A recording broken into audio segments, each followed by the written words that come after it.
Hello students, आज जो हम यूनिट शुरू करने जा रहे हैं वो है हमारा यूनिट नंबर 3 जो है आपका रिकंस्टिट्यूशन ऑफ पार्टनरशिप, या आप इसको बोल सकते हैं reconstitution of a partnership firm. ये यूनिट जो है हमारा वो 20 मार्क्स का है, ठीक है। तो इसमें सबसे पहले हम समझेंगे कि reconstitution of a partnership firm का क्या मतलब होता है। रिकंस्टिट्यूशन से एक मिलता जुलता जो वर्ड है वो है आपका रिकंस्ट्रक्शन, ठीक है।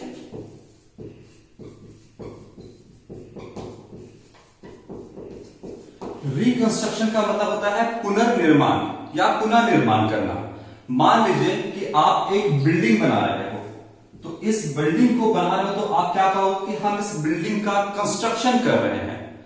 लेकिन क्या हो कि अगर साल भर 6 महीने या 1 साल के बाद आपको इस बिल्डिंग को में कुछ मॉडिफाई करने की जरूरत पड़ जाए, आपको लग रहा है कि नहीं इसमें कुछ और हम ऐड करें, या फिर आपको लग रहा है कि नहीं ये आपका जो है ऐसे जो बिल्डिंग बना वो ठीक नहीं है, इसके अंदर का कुछ हम मॉडिफिकेशन करें, तो इसको क्या, अब जब दोबारा इस बिल्डिंग को आप बनाओगे तो क्या कहोगे, इसको रिकंस्ट्रक्शन, यानी इसको हम फिर से बना रहे हैं। यानी आप जब इस बिल्डिंग को दोबारा मॉडिफाई करोगे तो कहोगे क्या कि हम जो है इस बिल्डिंग का रिकंस्ट्रक्शन कर रहे हैं। इसी तरीके से पार्टनरशिप जो होता है वो एक एग्रीमेंट होता है, किसका, तो अमंग पार्टनर्स। पार्टनरशिप में एक एग्रीमेंट होता है अमंग पार्टनर्स। मान लो कि आपका पार्टनर है ए, बी और सी, 3 पार्टनर आपके एक पार्टनरशिप फर्म में हैं। इनके बीच में एक एग्रीमेंट होगा, इन तीनों के बीच में एक क्या होगा, एग्रीमेंट होगा पहले से। ये एग्रीमेंट जो है आपका वह या तो ओरल हो सकता है या तो आपका रिटन हो सकता है, लेकिन जनरली जो पार्टनरशिप फर्म में लोग जो हैं वो रिटन एग्रीमेंट बनाना ज्यादा पसंद करते हैं, क्योंकि ये एक एविडेंस के तौर पे आप इस्तेमाल कर सकते हैं। तो इनके बीच में क्या होता है, एग्रीमेंट होता है, ठीक है। अब जैसे बिल्डिंग में आप कह रहे हो कि रिकंस्ट्रक्ट कर रहे हो, यानी इस बिल्डिंग का पुनर्निर्माण कर रहे हो, उसी तरीके से अगर इस एग्रीमेंट में आप किसी तरीके का कोई बदलाव करोगे तो उसको हम कहेंगे क्या, रिकंस्टिट्यूशन। इस एग्रीमेंट को अगर आप किसी तरीके से बदलते हो तो हम क्या कहेंगे कि आप reconstitution of a partnership firm, यानी आप इस एग्रीमेंट को बदल रहे हो, इसको रिकंस्टिट्यूट कर रहे हो।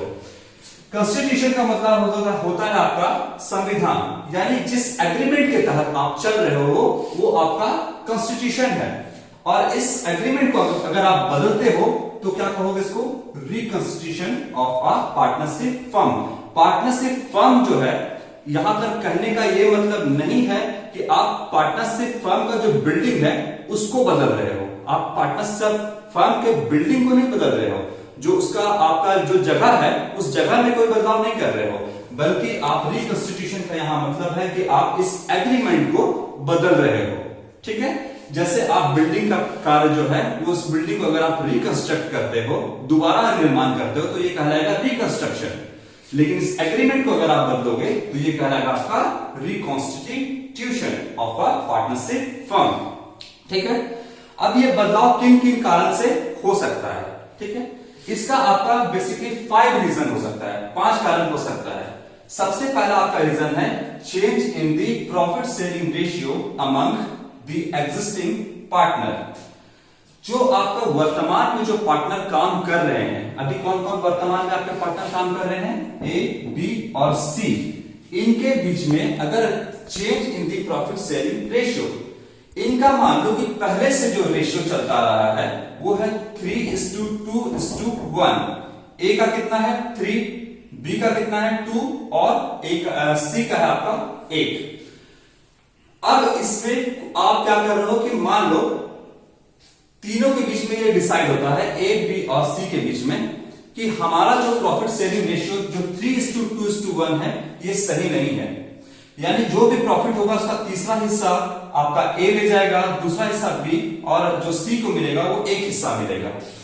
तो पार्टनर्स जो है वो कहते हैं कि हमने कैपिटल भी सेम लगाया, हम काम भी सेम कर रहे हैं, तो फिर प्रॉफिट शेयरिंग रेशियो 3:2:1 क्यों, ये इक्वली क्यों नहीं हो सकता है? तो फिर आपने क्या किया कि इस एग्रीमेंट में जो 3:2:1 का रेशियो लिखा हुआ था, इसको आपने चेंज कर दिया, और अब जो प्रॉफिट शेयरिंग रेशियो है वो क्या है? 1:1:1। आपने क्या कर दिया? Change in the profit sharing ratio को 3:2:1 से क्या कर दिया? चेंज करके 1:1:1। अब जो प्रॉफिट बनेगा वो तीनों पार्टनर का इक्वली बनेगा। ठीक है, तो आपने क्या किया?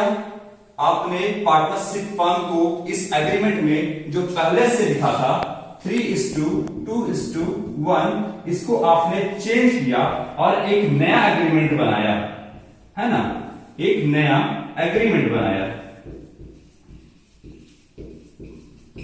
ये आपका एक न्यू एग्रीमेंट बना। ठीक है, न्यू एग्रीमेंट। और ये आपका कौन सा एग्रीमेंट हो गया? Old agreement. ठीक है, इसको आपने बदल के न्यू एग्रीमेंट बनाया। तो आपने क्या किया? इस एग्रीमेंट को बदला, यानी कि आपने reconstitution of a partnership firm, अपने पार्टनरशिप फर्म को रिकंस्टिट्यूट कर दिया, यानी इसका पुनर्गठन कर दिया। ठीक है, ये एक रीजन है। दूसरा रीजन आपका रिकंस्टिट्यूशन का क्या हो सकता है? देखिए, admission of a new partner. एक न्यू पार्टनर का एडमिशन हो रहा है। पहले से जो आपका एग्जिस्टिंग पार्टनर है वो है ए, बी और सी। इन तीनों के बीच में एक एग्रीमेंट होगा पहले से। अब एक नया पार्टनर आया जो कि आप कह सकते हो डी। ये जैसे ही फर्म में आया तो इसको मिलेगा, जो भी फर्म है उसमें 1/4 का हिस्सा इसको मिला। तो इन तीनों के बीच में एक पहले से एग्रीमेंट होगा, ओल्ड एग्रीमेंट। अब डी के आने के बाद एक नया, चारों को मिलाकर के एक नया एग्रीमेंट बनेगा। तो पुराना एग्रीमेंट खत्म हो जाएगा और नया एग्रीमेंट आपका आ जाएगा न्यू पार्टनर के आने से। इसको हम क्या कहेंगे? Reconstitution of a partnership firm. ये आपका दूसरा रीजन हुआ। तीसरा रीजन क्या हो सकता है आपका रिकंस्टिट्यूशन का, यानी पुनर्गठन का? Retirement of an existing partner. अभी एग्जिस्टिंग पार्टनर कौन कौन से हमारे? तो मान के चलो ए, बी, सी एडमिशन के बाद अब हमारे जो पार्टनर है वो डी। 4 पार्टनर है। मान लो इसमें से ए जो है वो रिटायर कर जाता है, तो रिटायर करने से पहले इन चारों के बीच में एक एग्रीमेंट होगा कि हमारा प्रॉफिट शेयरिंग रेशियो कितना है, हम इस तरीके से काम करेंगे बिजनेस में। लेकिन ए जो है वो बिजनेस से जा रहा है, रिटायर हो रहा है, तो बी, सी और डी को एक नया एग्रीमेंट बनाना होगा कि अब हमारे बीच में प्रॉफिट शेयरिंग रेशियो कितना होगा, हमारे फर्म में हिस्सा या हमारी जिम्मेदारी कितनी होगी। तो जो पुराना एग्रीमेंट है ए, बी, सी, डी के बीच में वो खत्म हो जाएगा और एक नया एग्रीमेंट आएगा जिसको हम कहेंगे reconstitution of a partnership firm. ये आपका तीसरा रीजन हुआ। इसके बाद जो है आपका चौथा रीजन हो सकता है वो है डेथ ऑफ अ पार्टनर।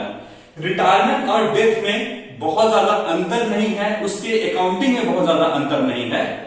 क्यों अंतर नहीं है? क्योंकि रिटायरमेंट और डेथ में एक पार्टनर जा रहा है फर्म को छोड़ करके, भले वो मर जाए या वो रिटायर कर जाए, वो फर्म को छोड़ के जा रहा है। तो ए के रिटायर होने के बाद जो हमारा एग्जिस्टिंग पार्टनर, जो वर्तमान में हमारे पार्टनर बचते हैं, वो है बी, सी और डी। ये हमारे 3 पार्टनर अभी ए के रिटायरमेंट के बाद बचे हैं। मान लो इसमें से बी जो है वो डेथ कर जाता है। ठीक है, तो ये चला गया, मर गया। ये मर जाने के बाद जो है आपका बचा कौन सा पार्टनर? सी और डी। इन तीनों के बीच में, मरने से पहले इन तीनों के बीच में बी, सी, डी में एक एग्रीमेंट होगा। अब इसके जाने के बाद एक नया एग्रीमेंट बनेगा किसके बीच में? सी और डी के बीच में। तो इसी जो आपने पुराने एग्रीमेंट को खत्म किया, ओल्ड एग्रीमेंट को खत्म किया और नया एग्रीमेंट बनाया सी और डी के बीच में, तो इसको कहेंगे हम reconstitution of a partnership firm. ठीक है, इसके बाद है अमेलगमेशन ऑफ 2 पार्टनरशिप फर्म। अच्छा, अमेलगमेशन का मतलब होता है कि एकीकरण। 2 पार्टनरशिप फर्म एक साथ मिलकर आप कोई बिजनेस करना चाहते हैं। तो अभी जो हमारे वर्तमान में जो पार्टनर है पार्टनरशिप फर्म में, वो है सी और डी। ये एक फर्म है। अब हम दूसरे पार्टनरशिप किसी दूसरे फर्म के साथ हाथ मिलाना चाहते हैं, एकीकरण करना चाहते हैं कि हम दोनों साथ में मिलकर बिजनेस करेंगे। तो सी और डी के बीच में एक एग्रीमेंट है। मान लो जो दूसरा बिजनेस से आप जो ये कर रहे हो, अमेलगमेट कर रहे हो, वो एक्स एंड वाई है, एक दूसरा फर्म है। इन दोनों के बीच में भी एक एग्रीमेंट होगा, ठीक है। लेकिन सी और डी जिनके बीच में एक एग्रीमेंट था, इस एग्रीमेंट को खत्म करके एक नया एग्रीमेंट बनेगा। किसके बीच में? तो सी डी और एक्स वाई यानी दोनों फर्म का एक नया एग्रीमेंट बनेगा, जिसको हम कहेंगे reconstitution of a partnership firm. यानी हमने पार्टनरशिप को पुनर्गठन किया, फिर से बनाया। याद रखिएगा, रिकंस्टिट्यूशन का मतलब होता है पुनर्गठन, यानी पार्टनरशिप पुराने जो ओल्ड एग्रीमेंट है उसको खत्म करके एक नया एग्रीमेंट बनाना हमारा रिकंस्टिट्यूशन कहलाता है। आप ये मत समझ लेना कि हम कोई बिल्डिंग में कोई मॉडिफिकेशन कर रहे हैं। जिस पार्टनरशिप फर्म का जो जिस बिल्डिंग में चल रहा होगा पार्टनर्स, जो जिस बिल्डिंग में बिजनेस चल रहा होगा, उस बिल्डिंग में हम कोई चेंज नहीं कर रहे हैं। अगर बिल्डिंग में चेंज करते तो यहाँ पे रिकंस्टिट्यूशन की जगह रिकंस्ट्रक्शन हो सकता था, लेकिन हम यहाँ पे वर्ड इस्तेमाल कर रहे हैं रिकंस्टिट्यूशन। जो हमारा संविधान, जो हमारा एग्रीमेंट बना हुआ है, उसको हम फिर से मॉडिफाई कर रहे हैं, यानी reconstitution of a partnership firm को हम बदल रहे हैं। ठीक है बच्चों, ये पांचों रीजन है आपका, जिसकी वजह से हम क्या करते हैं, अपने पार्टनरशिप फर्म को रिकंस्टिट्यूट करते हैं। अब इसमें जो है हम वन बाय वन ये हमारा अलग अलग चैप्टर के तौर पर दिया जाएगा जो हमको पढ़ना है। इसमें से जो 5 हमारा रीजन है जिसकी वजह से हम reconstitution of a partnership firm करते हैं या रिकंस्टिट्यूशन करते हैं पार्टनरशिप का, वो ये आपका 5 रीजन है, जिसमें से हम लोगों को जो पढ़ाई करना है या जो पढ़ना है सिलेबस में है, वो है change in the profit sharing ratio among the existing partners. दूसरा हमारा पढ़ना है admission of a new partner. तीसरा जो हमको पढ़ना है retirement of an existing partner. और चौथा जो पढ़ना है वो death of a partner. Amalgamation of 2 partnership firm हमें नहीं पढ़ना है, तो इसको हम छोड़ देंगे। आज के लिए इतना ही बच्चों, थैंक यू वेरी मच।